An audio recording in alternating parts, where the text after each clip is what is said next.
The Hindu paper से ही मैंने इसे एक्सट्रैक्ट किया है, उसे देखेंगे कि आखिर ये हमारे एसएससी एग्जाम प्रिपरेशंस के लिए हेल्पफुल होते हैं, तो उन्हें देखेंगे। सबसे पहला वर्ड जो है वो रिमार्केबल। रिमार्केबल जिसका मीनिंग होता है असाधारण, उल्लेखनीय। ये रिमार्केबल जो है असाधारण, उल्लेखनीय, जिसका साइनो कहें तो एक्स्ट्रा ऑर्डिनरी और नोटेबल, एंथो कहे तो ऑर्डिनरी और रिमार्केबल, ये हो जाएगा।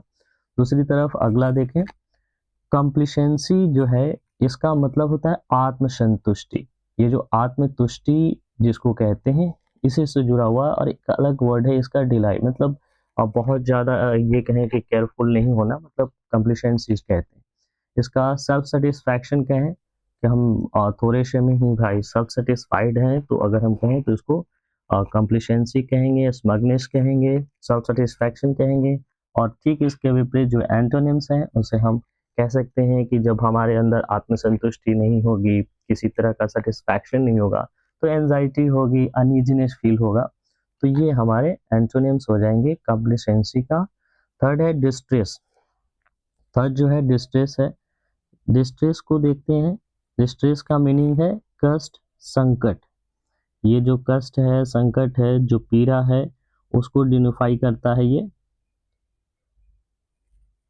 कष्ट, संकट और पीड़ा को बताता है। इसका सिनोनिम्स होगा सफरिंग, एंग्विश, और जो एंटो होगा वो कंफर्ट, रिलीफ होगा। अगला है स्लैकिंग। स्लैकनिंग क्या होता है? किसी भी चीज में जब ढीलापन हो, मंदी हो, स्लो डाउन हो, उसको बोलते हैं स्लैकनिंग। स्लैकनिंग का ही सिनोनिम्स वीकनिंग, स्लोइंग कह सकते हैं, और इसका गैलपिंग कह सकते हैं। और एंटोनिम्स कहें तो स्ट्रेनिंग, इंटेंसिफाई, जो इसका ठीक विपरीत होता है कि मतलब बहुत ज़्यादा फास्ट है, स्ट्रेनिंग और इंटेंसिफाई। एक्सपेडाइट मीन्स शीघ्र करना, किसी भी काम को फास्ट तरीके से जल्दी करने को हम एक्सपेडाइट कहते हैं। एक्सपेडाइट यानी कि हास्टेन और एक्सलरेट, हास्टेन और एक्सलरेट। और एंटो डिले करना, हिंडर करना, हिंड्रेंस इसी से बनता है। हिंड्रेंस मतलब किसी भी चीज में जब रुकावट पैदा की जाती है तो उसे हिंड्रेंस कहते हैं। तो एक्सपेडाइट का एंटोनिम्स हुआ, क्योंकि उसमें हम हिंड्रेंस क्रिएट कर रहे हैं ताकि वो स्लो हो जाए। प्रूडेंट, प्रूडेंट समझदार और सावधान, जो अलर्ट रहते हैं, अपने चीज़ों को लो करके किसी भी जो परिस्थिति उसको समझते हैं, उन्हें प्रूडेंट कहते हैं। वाइज और कॉशियस इसका सिनोनिम्स, और इसका विपरीत हो जाएगा एंटोनिम्स रैकलेस, इम्प्रूडेंट। यहाँ ध्यान दीजिए, प्रूडेंट को अनप्रूडेंट नहीं बोलते हैं, इम्प्रूडेंट बोलते हैं, इम्प्रूडेंट। रूदलेस, इसका मीनिंग है निष्ठुर, निर्दयी। किसी को बोलते हैं हम कि काफ़ी आप रूदलेस हो, इस तरीके से बात कर रहे हो। किसी को हम अगर कोई किसी इंसान को किसी खराब तरीके से बोलता है तो उसे हम बोलते हैं कि रूदलेस हो। तो ये रूदलेस मतलब निष्ठुर, निर्दयी। उसका सिनोनिम्स जो है वो है क्रूएल, मर्सिलेस, एंटोनिम कैम्पनसेनेट और काइंड। जो कैम्पशनेट व्यक्ति होते हैं, कैम्पशन होते हैं किसी दूसरे व्यक्ति के करीब, मतलब प्रति, या फिर काइंडनेस होती है उनमें, तो ठीक उसका जो अपोजिट होगा रूदलेस होगा, और उसका जो हम कहें कि एंटोनिम्स होगा उसका काइंड होगा। उसके बाद अगला है डिवॉइड। 8 नंबर में देखिए, डिवॉइड है जिसका मतलब होता है शून्य, खालीपन, रहित, जिसको हम कहते हैं लैकिंग, एम्प्टी। और इसका एंटोनिम्स हो जाएगा फिल्ड, भरा हुआ, एंजोर्ड। ठीक है। क्रेडेंशियल, क्रेडेंशियल्स यानी कि किसी भी चीज की प्रामाणिकता की बात करें, प्रमाण पत्र, योग्यता प्रमाण, कि ये बताता है कि ये क्रेडेंशियल है, क्रेडिबिलिटी को बताता है कि हाँ भाई ये योग्यता इसमें है इसकी, तो वो क्रेडेंशियल है। क्रेडेंशियल को हम उसका जो कहें कि किसी भी चीज़ों को देखते हैं, अगर उसकी जो क्रेडिबिलिटी हाई है, क्रेडेंशियल है, तो हम मानते हैं कि वो मान्यता प्राप्त है, मतलब प्रूफ है उसका, एक हम कह सकते हैं कि टेस्टिमोनियल है यहाँ हमारे पास अवेलेबल, तो उसे हम बोलते हैं क्रेडेंशियल यानी कि qualification, testimonials. Antonyms disqualification, doubts. The last is behemoth, जिसका हम कहते हैं जायंट, विशाल, जो क्लोशस होता है वो होता है, और एंटोनिम्स होता है ड्वार्फ यानी कि लाइट वेट यानी कि छोटा। ठीक है, तो ये कुछ मोस्ट इम्पॉर्टेंट कहें कि जो वर्ड्स थे जिनके एंटोनिम्स और सिनोनिम्स यहाँ पे हमने एक्सट्रैक्ट किए थे आज के द हिंदू पेपर के न्यूज़ एनालिसिस के अंतर्गत जो एडिटोरियल्स आते हैं उनसे थे, जो कि एसएससी और बाकी जो एग्जाम्स होते हैं, वनडे एग्जाम्स जो होते हैं, उनमें जो इंग्लिश का जो सेक्शन होता है उसमें ये काफ़ी इम्पोर्टेंट होते हैं। तो इंग्लिश के लिए ये ऑलमोस्ट जो 10 वर्ड हैं, इस तरह के जो चीज़ें हैं वो आपको हर सेशन में पहले कुछ देखे जाएँ। एसएससी से जुड़े हुए जो एग्ज़ाम्स हैं उनमें इंग्लिश का रोल बहुत ज़्यादा होता है, और बाकी भी एग्ज़ाम्स हैं जो वन डे एग्ज़ाम्स हैं उनमें बहुत ज़्यादा इंग्लिश वर्ड्स वोकैब्युलरी का जो है इस्तेमाल होता है।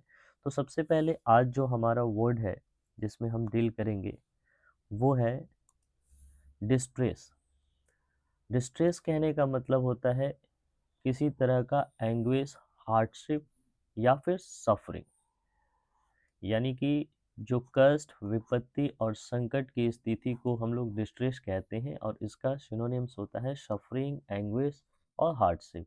उसी तरह से इसका जो एंटोनिम्स होगा वो होगा कंफर्ट, यानी कि कंफर्ट हो जस्ट इसके डिस्ट्रेस के उल्टा, यानी कि आराम हो, रिलीफ हो, ईज हो, आसान हो, वो हमारा एंटोनिम्स होगा। अगर देखें सेंटेंस फॉर्मेशन में, she called her friend in a distress when she lost her job suddenly. तो ये डिस्ट्रेस है। डिस्ट्रेस यानी कि कष्ट, विपत्ति और संकट की स्थिति, suffering, anguish, hardship. Ecological, ecological ecology से जुड़ा हुआ शब्द है जिसको पारिस्थितिक बोलते हैं, पर्यावरण से संबंधित। इसका सिनोनिम्स इन्वायरमेंटल, बायोलॉजिकल या फिर ग्रीन भी होता है। ध्यान दीजिएगा, ये इन्वायरमेंटल और बायोलॉजिकल तो समझ में आता है, लेकिन एक ये ग्रीन, ये कभी कभी हमें मिसअंडरस्टैंडिंग की ओर ले जाएगा। तो ग्रीन जो है वो भी एक तरह से इकोलॉजिकल का ही, हम कहते हैं ना कि काफ़ी ग्रीन ग्रीन है, इसका मतलब है कि काफ़ी वहाँ का जो इकोलॉजिकल कंडीशन है वो बहुत ही अच्छा है। इसका एंटोनिम्स होगा आर्टिफिशियल, जो बनावटी हो, इंडस्ट्रियल, ठीक है, मैन मेड, ये सारे इकोलॉजिकल के एंटोनिम्स हैं। Planting more trees is an ecological step that helps protect our city. उसके बाद है थर्ड, डिसआरे, मीनिंग होता है अव्यवस्था, किसी तरह की गड़बड़ी हो जाए, किसी तरह की अव्यवस्था हो जाए तो उसे हम लोग बोलते हैं कि डिसआरे हो गया, यानी कि synonym disorder, confusion, chaos. Antonyms order, organisation और सिस्टम। ये जो है सिस्टमेटिकली ढंग से कोई काम किया जा रहा है या फिर उसमें किसी तरह का ऑर्गेनाइज्ड वे में काम किया जा रहा है, ऑर्डरली किया जा रहा है, इसका मतलब है कि डिसारे का अपोजिट हो जाता है, और ये एंटोनिम्स हो गए इनके। After the storm the classroom was in complete disarray, यानी कि स्टॉर्म के बाद क्लासरूम जो था पूरी तरीके से अव्यवस्थित हो गया था। ठीक है, अगला है सिनिसिज्म। सिनिसिज्म क्या होता है? इसे सिनिसिज्म कहते हैं, यानी कि निंदक भाव, किसी भी व्यक्ति के लिए ऐसा मन में द्वेष भाव हो, निंदक भाव हो, ठीक है, अविश्वासपूर्ण दृष्टिकोण रखते हो, तो उसे सिनिसिज्म कहते हैं। उस क्वालिटी को, उस गुण को सिनिसिज्म कहते हैं, यानी कि मिसट्रस्ट, डिस्ट्रस्ट, सेक्टिज्म, पेसिमिज्म, ये सारे जो हैं सिनोनिम्स हैं। ऑप्टिमिज्म यानी कि बहुत ज़्यादा ऑप्टिमिस्टिक होना, किसी को लेकर के सकारात्मक होना, उनमें फेथ होना, ट्रस्ट होना, तो ये इसके एंटोनिम्स हो जाए।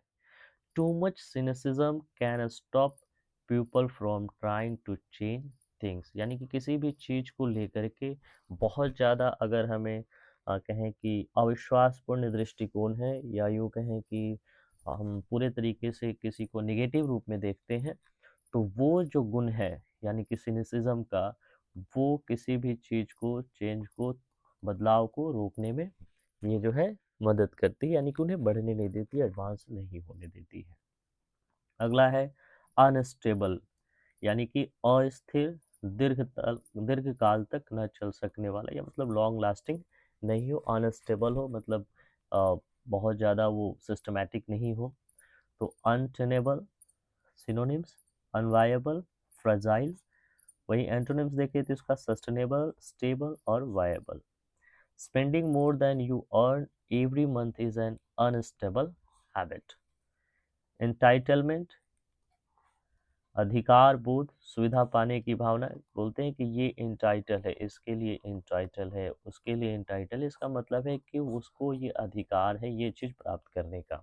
ठीक है, तो ये क्लेम है, राइट, प्रिविलेज, ये सारे जो है और इसके सिनोनिम्स हो गए क्लेम, राइट, प्रिविलेज। और एंटोनिम्स हो गए जैसे डिस्क्वालिफिकेशन, फॉर्टियोर और डिनायल, ये हो गए antonym. His strong sense of entitlement made him think he deserved a special treatment। ठीक है, आगे चलते हैं।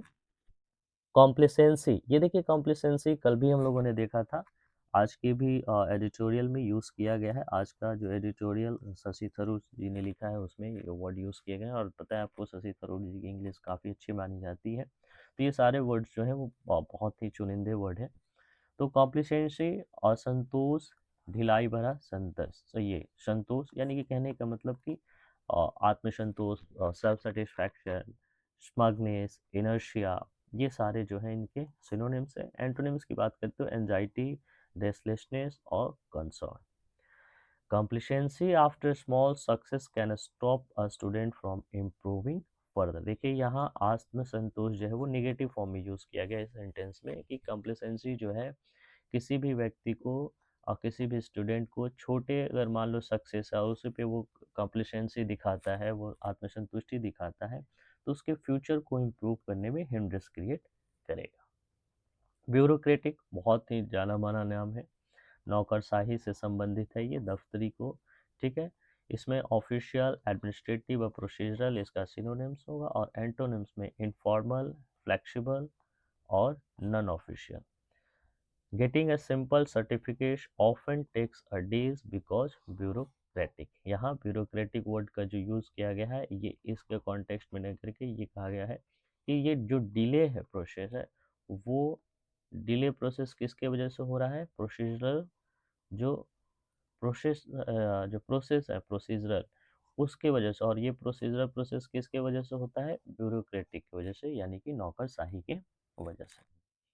उसके बाद है मलाइस, बेचैनी, अव्यवस्था, बिगड़ी हुई स्थिति। ठीक है, और इसका जो सिनोनिम्स होगा वो अनीज, इलनेस, डिसऑर्डर। एंटोनिम्स हो गए हेल्थ, वेल बीइंग और ये आपके कंफर्ट।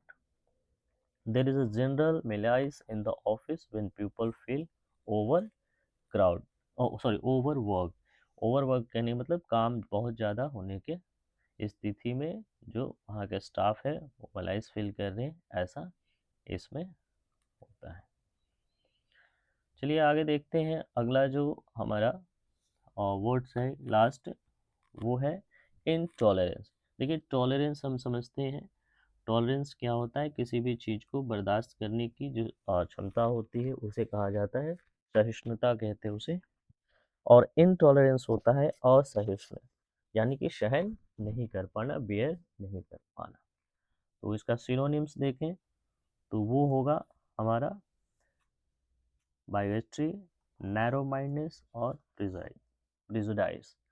और ये होगा टॉलरेंस, एक्सेप्टेंस और ब्रॉड माइंडनेस हो जाएगा इसका antonyms. Intolerance toward different opinions can harm any democracy. तो ये थे कुछ मोस्ट इम्पॉर्टेंट वोकेबलरीज जो एसएससी और बाकी जो वनडे एग्ज़ाम है जिसमें इंग्लिश से जुड़े हुए सवाल पूछे जाते हैं तो उनके लिए खास इम्पोर्टेंस रखते हैं। वर्ड है एनहिलेशन।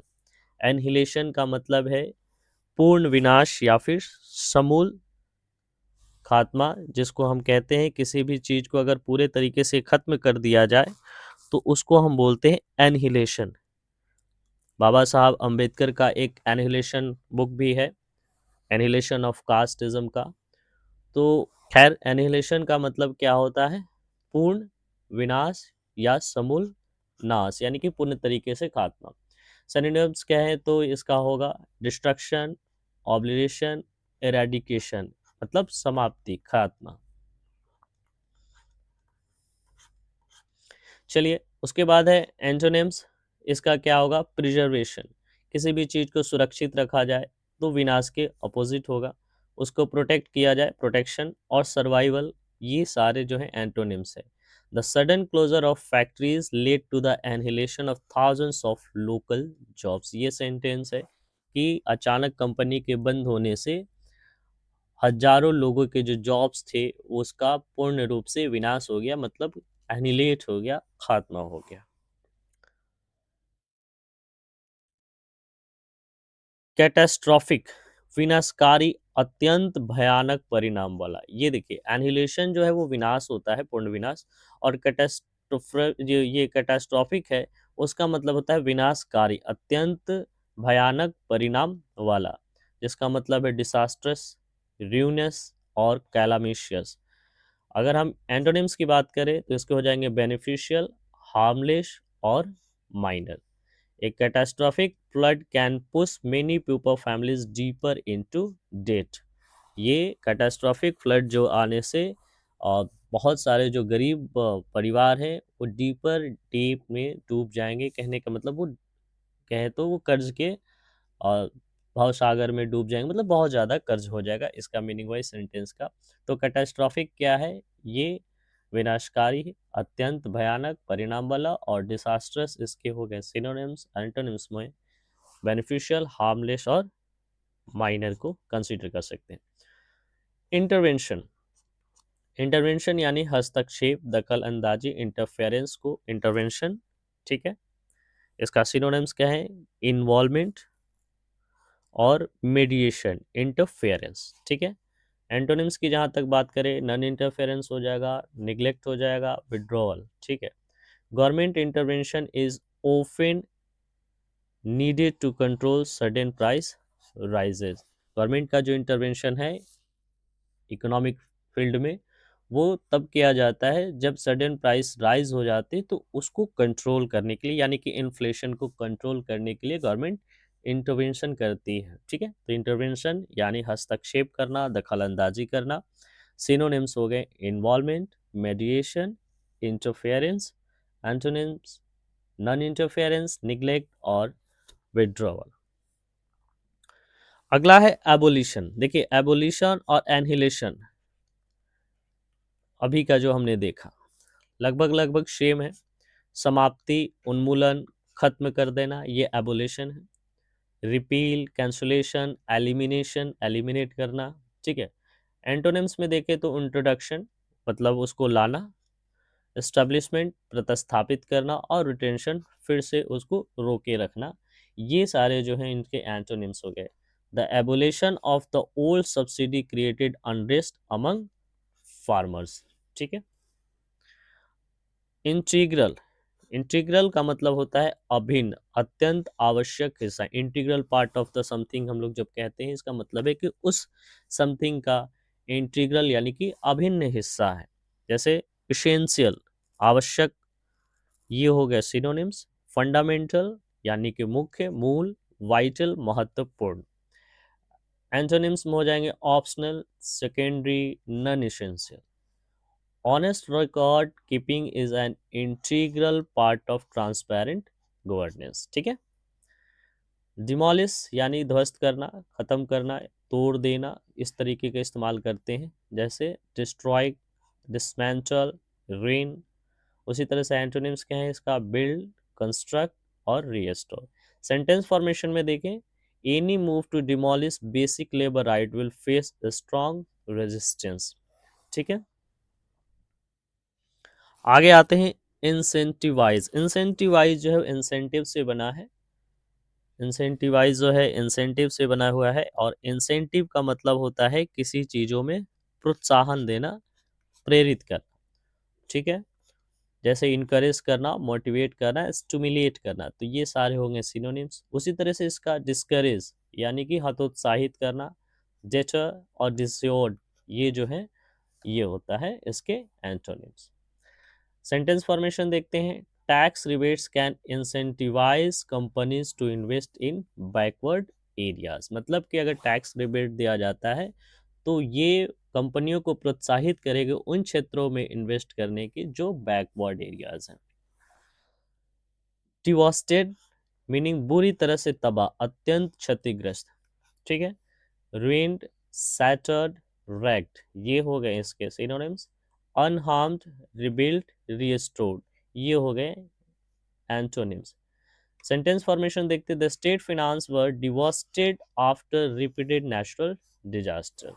स्टेट का जो फिनांस है, अर्थ जो है, यानी कहने का मतलब उसकी जो आर्थिक स्थिति है वो पूरी तरीके से तबाह हो गई बहुत सारे नेचुरल डिजास्टर्स के बाद, मतलब बहुत सारे कंटिन्यू नेचुरल डिजास्टर आते रहे तो उसके जो फंड हो गए वो लगभग लगभग तबाह हो गए। 9 नंबर में है सेंट्रलाइजेशन। सेंट्रलाइजेशन होता है किसी भी चीज का एकत्रीकरण, एक जगह, कहने का मतलब सेंट्रलाइज हो जाना, केंद्रीकरण, सारे अधिकार केंद्र में जमा करना, मतलब एक ही हाथ में जब सारे पावर आ जाते हैं तो उसे बोलते हैं सेंट्रलाइज, उसे बोलते हैं सेंट्रलाइज्ड। उसका सिनोनिम्स है concentration, consolidation, unification. Decentralization antonyms हो गए डिवोल्यूशन और dispersion. Excessive centralization often ignores local needs and priorities. 10वें नंबर में है फ्रॉडुलेंट, यानी धोखाधड़ीपूर्ण या कपटपूर्ण, छलपूर्ण, ये सारे जो हैं इसके मीनिंग हो गए। Synonyms deceitful, dishonest, fake. Antonyms genuine, honest and truthful. Sentence formation देखते हैं, the company faced action for making fraudulent claims about its profit. Company को यानी एक्शन सामना करना पड़ा, किस मामले में? फ्रॉडलेंट क्लेम्स किया था उसने अपने कंपनी को प्रॉफिट को लेकर के, इस मामले में। तो फ्रॉडलेंट मतलब कि धोखाधड़ीपूर्ण या कपटपूर्ण, इस तरीके से जो इस्तेमाल होते हैं वो सेंटेंस में इसका कोट जो चाहते हैं आज के द हिंदू एडिटोरियल से उसको डील करते हैं। सबसे पहला जो हमारा वर्ड है वो है आफ्टर मैथ। यहाँ पे थोड़ा सा ए छूट गया है तो ये है आफ्टर मैथ, ठीक है। तो आफ्टर मैथ जो होता है, आफ्टर माथ बोलते हैं, ये एक्चुअली क्या है ये समझेंगे। तो आफ्टर माथ कहने का मतलब होता है परिणाम या दुष्परिणाम के बाद की स्थिति किसी भी चीज का। अगर मान लीजिए कोई एक्ट होता है, कोई इंसिडेंट होता है, तो उसके बाद की जो स्थिति है, या ये इंसिडेंट दो केस में हो सकता है, एक तो वो पॉजिटिव भी हो सकता है और दूसरा वो निगेटिव भी हो सकता है। तो उसके बाद की जो स्थिति होती है उसको हम लोग बोलते हैं आफ्टर मैथ, ठीक है। इसका सिनोनिम्स क्या है? कंसिक्वेंसेस होते हैं, कंसिक्वेंस, आउटकम, फॉल आउट। उसी तरह से एंटोनिम्स की बात करें जहां तक, तो होता है कॉज, ओरिजिन, एंटासीडेंट्स। तो ये हो गए हमारे आज के पहले ये जो एंटोनिम्स सिनोनिम्स रिलेटेड जो वर्ड मीनिंग्स है वो आफ्टर मैथ। उसके बाद है एम्बार्गो। एम्बार्गो मतलब प्रतिबंध, रोक, विशेषकर व्यापार या संपर्क पे किसी तरह का कनेक्टिविटी है, किसी तरह की कोई ट्रेड हो रहा है तो उसमें अगर ठहराव आ जाता है, उसमें अगर रोक लग जाती है तो उसे हम कहते हैं एम्बार्गो, ठीक है। सिनोनिम्स देखें, बैन ज़्यादातर हम यूज़ करते हैं, सैंक्शन भी यूज़ किया जाता है, प्रोहिबिशन भी यूज़ किया जाता है। तो ये सारे इसके सिनोनिम्स हो गए। एंटोनिम्स की बात करें जहाँ तक, तो परमिशन हो गए, अप्रूवल हो गए और ऑथराइजेशन। जैसे several countries impose an oil embargo to put pressure on the regime. अभी हम लोगों ने देखा है कि यूनाइटेड स्टेट ऑफ अमेरिका ने कई देशों पे कई तरह के एम्बार्गो लगाई है, यानी कि प्रतिबंध लगाए हैं, कई तरह देशों पे सैंक्शन लगाए हैं, कई देशों पे टैरिफ लगाए हैं। तो उसी से जुड़ा हुआ ये वर्ड जो है हमारा एम्बार्गो है, बैन, सैंक्शन करना, प्रोहिबिशन। और इसका एंटोनिम्स अगर बात करें तो उसके उल्टा परमिशन देना, अप्रूवल करना या ऑथराइज करना, यानी ऑथराइजेशन। आगे देखते हैं हम लोग एडराइटली। एडराइटली मतलब होता है कुशलता पूर्वक, चतुराई से। कोई भी काम अगर चतुराईपूर्ण अच्छे ढंग से किया जाए तो उसे हम बोलते हैं कि एडरॉइटली, यानी कि स्किलफुली, क्लेवरली और डेफ्टली, ये सारे इसके सिनोनिम्स है। वहीं अगर हम एंटोनिम्स की बात करें तो क्लम्सली, अवॉकली, इनेप्टली, ये सारे हो जाएंगे antonyms. The diplomat adroitly avoided answering the sensitive questions, यानी कि उसने चतुरतापूर्वक जो कहे कि वो उस आंसर का जो क्वेश्चन था उसका आंसर देने से वो बच गया। ठीक है, तो ये एडराइटली जो होता है, एक्चुअली हम कहें तो ये सारे वर्ड जो है एडराइटली से जुड़ा हुआ जितने भी है, ये हम निगेटिव सेंस में इस्तेमाल करते हैं, मतलब काम को करना, लेकिन यूं कहें कि चतुराईपूर्ण, मतलब एक तरह से कहे कि एक स्मार्टनेस होता है और एक होता है क्लेवरनेस। तो इस दोनों में अंतर क्या है कि स्मार्टनेस जो होता है पॉजिटिव सेंस में भी हो सकता है, लेकिन ये जो होता है चतुराईपूर्ण, एक तरह से कहे कि बच बचा करके काम करना, अपने स्मार्टनेस तरीके से निकलना, किसी चीज से एकदम से आंखें चुरा करके उसको अच्छे से निकल जाना, तो उसको हम लोग बोलते हैं एडरॉइटली। आइए आगे देखते हैं। पेनिर, ये होता है फैकेट, अपीयरेंस, डिसग्यूज, इसके सिनोनिम से, जैसे ऊपर ऊपर की जो परत होती है, जो दिखावटी आवरण होता है उसको। एंटोनिम्स होगा रियलिटी, एसेंस और कोर, यानी कि हम कह देते हैं कि सुपरफिशियल जो होते हैं, एक इसका सिनोनिम्स कह सकते हैं सुपरफिशियल, जो सतही परत होता है उसकी भी बात करें। A thin veneer of politeness hid the tension between the two leaders, यानी कि उनके बीच का जो टेंशन था उसको वो हाइड कर दिया, छिपा देने का काम किया। क्या ये विनीर, ये थीन विनीर ऑफ पोलाइटनेस, मतलब उनकी हल्की सी जो आपस में जो मितव्ययिता जैसी जो परत थी, वो उन दोनों के बीच की जो टेंशन थी उसे छिपा देने का काम किया। उसी तरह से आते हैं शिमाइनल के बारे में बात करते हैं। शिमाइनल मतलब अत्यंत प्रभावशाली मार्गदर्शक, इसका मतलब होता है influential, ground breaking, formative. Insignificant, tribal और अनइम्पॉर्टेंट इसका हो जाएंगे एंटोनिम्स। उसी तरीके से अगर बात करें हम सेंटेंस का, the court seminal judgement change the interpretation of the law, यानी कि कोर्ट का जो महत्वपूर्ण जो जजमेंट आया उसने पूरे के पूरे लॉ के जो इंटरप्रिटेशन थे उसको ही चेंज कर दिया। आइए आगे जानते हैं नेशन। नेशन का मतलब होता है नवजात, कोई भी जब प्रोजेक्ट हो, कोई शिशु हो, कोई भी हो जो एकदम से अपने कहें कि प्रारंभिक अवस्था में हो, प्रारंभिक अवस्था में हो, तो उसे बोलते हैं नेशन, उसे बोलते हैं नेशेंट। यानी कि सिनोनिम्स क्या है, इमर्जिंग, बर्डिंग, डेवलपिंग। एंटोनिम्स मतलब मैच्योर, डेवलप्ड, एस्टैब्लिश्ड। सेंटेंस की बात करें तो the government wants to support the nascent space tech industry, यानी कि गवर्नमेंट जो है नेसेंट स्पेस टेक इंडस्ट्री को क्या करती है, सपोर्ट कर रही है, ठीक है, या सपोर्ट करना चाहती है। अगला जो वर्ड है बहुत ही शॉर्ट, इर्क। ये जो है इर्क, इसका मीनिंग होता है चिढ़ना, खीस पैदा करना, किसी चीज से अगर किसी को चिढ़ होती है तो इर्क कहते हैं, इर्क। इसको एनवाय, एडिटेट, वैक्स। उसी तरह से प्लीज, डिलाइट, सेटिस्फाई इसके एंटोनिम्स हो गए।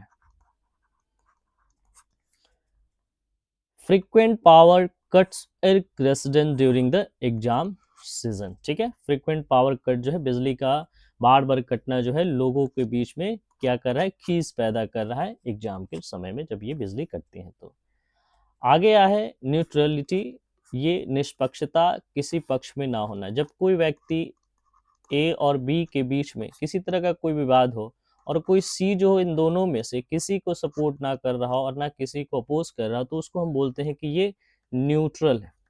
तो ये ही जो निष्पक्षता है, उसकी जो गुण है, न्यूट्रलिटी है, उसका मीनिंग होता है निष्पक्षता, किसी पक्ष में ना होना। इम्पार्शियलिटी, नन अलाइनमेंट और डिटैचमेंट। एंटोनिम्स की बात करें तो पार्टनरशिप, बायस, अलाइनमेंट, ये हो जाएंगे antonyms. During the conflict the country maintain strict neutrality in public statement, ठीक है। आगे देखते हैं एंथीमिया।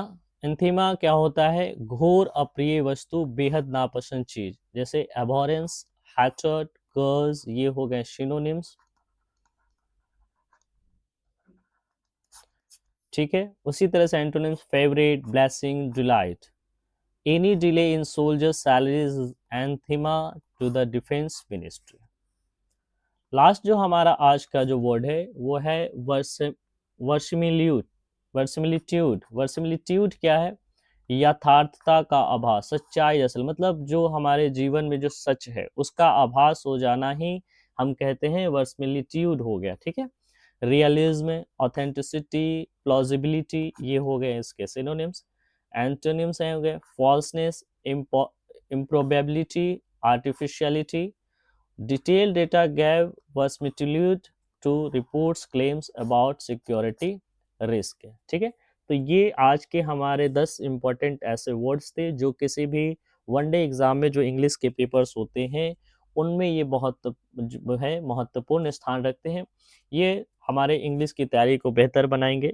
आइए आज के जो कुछ न्यूज़ आर्टिकल्स हमें जो डील करने हैं उसके तरफ बढ़ते हैं। एंटोनिम्स और सिनोनिम्स के साथ साथ ही उनके वर्ड्स के जो सेंटेंस फॉर्मेशन है उसके साथ उसको देखते हैं। आज का सबसे पहला जो वर्ड हमारा है एजम्पशन है।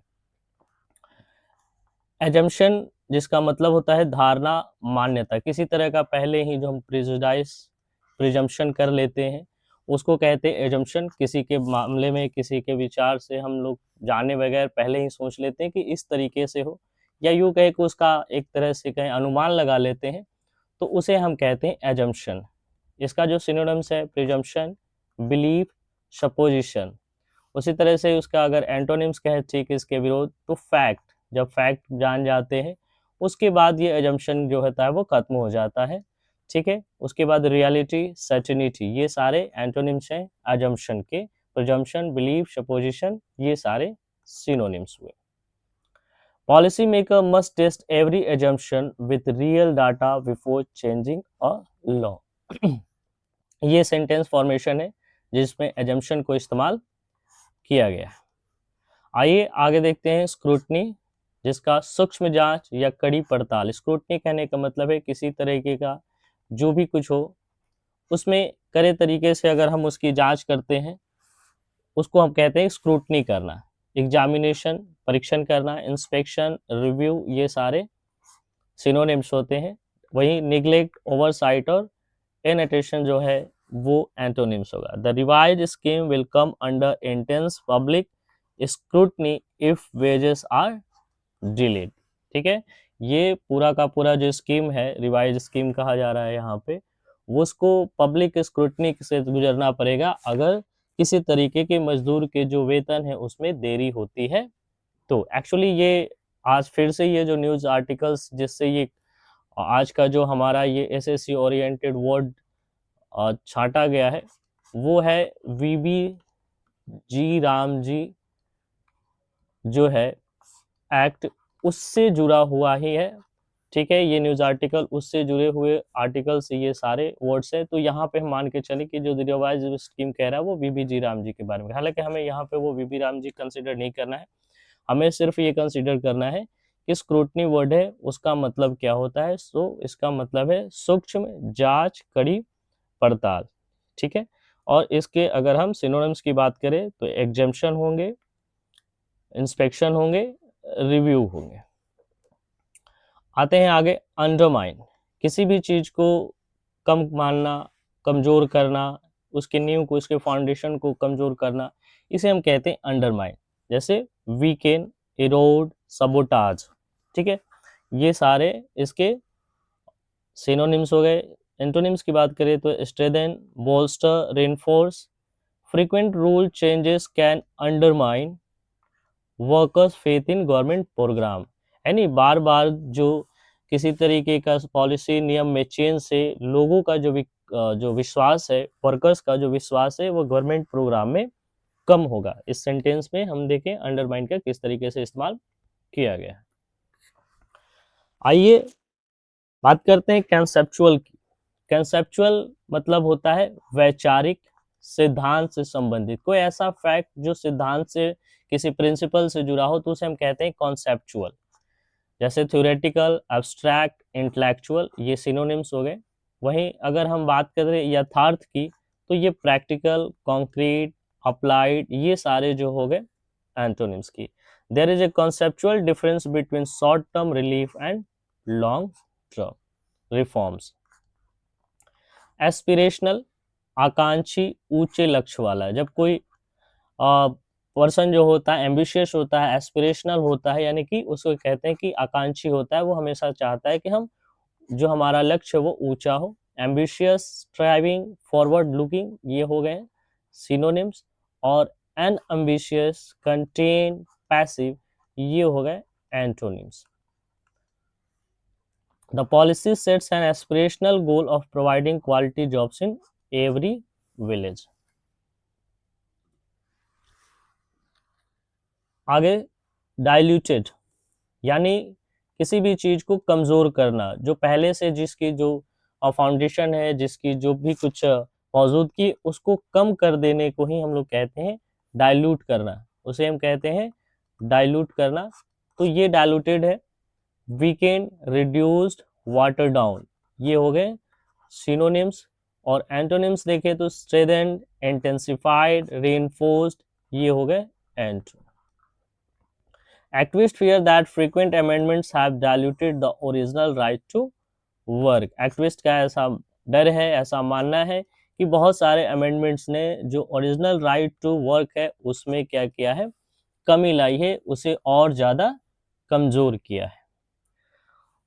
इनफोर्सिबिलिटी, प्रवर्तन योग्यता, लागू कराने की क्षमता। इनफोर्सिबिलिटी जैसे हम लोग बोलते हैं वैसे कानून जिनको इन्फोर्स किया जाना है, जिसे कानून में ऐसा प्रावधान है कि जो लागू कराने, अगर लागू नहीं होता तो उस पर लागू कराने के प्रावधान होंगे, प्रवर्तन योग्य होंगे।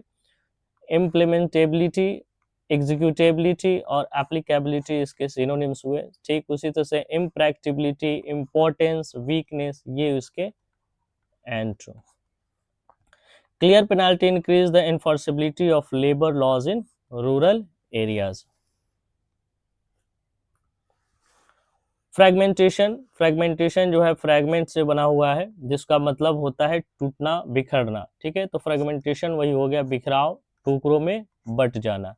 डिसइंटीग्रेशन, इंटीग्रेशन का अपोजिट डिसइंटीग्रेशन, और इसी का हम कहें तो ये फ्रेगमेंटेशन का सिनोनिम्स हो जाता है। डिवीजन, स्प्लिटिंग, किसी भी चीज को दो हिस्सों में बट जाना, स्प्लिटिंग। तो ये सारे जो है फ्रेगमेंटेशन के सिनोनिम्स हुए। वही इंटीग्रेशन, यूनिटी, कंसोलिडेशन, ये एंटोनिम्स हुए। Different scheme run without coordination can lead to fragmentation of resources, यानी कि बहुत सारे जो स्कीम है बिना किसी आपस में समन्वय के चलाने से क्या होंगे कि उससे फंड का जो है फ्रेगमेंटेशन हो जाएगा। ठीक है, उसके बाद आता है एब्डिकेशन। एब्डिकेशन मतलब त्याग, जिम्मेदारी छोड़ देना, किसी तरह के हम लोग कहें कि उसको छोड़ देना, त्याग कर देना, जैसे विड्रॉवल, रिलिंक्विशमेंट, डिसर्शन, ठीक है, डिनाउंस, ये सारे उसके जो होंगे सिनोनिम्स हो जाएंगे।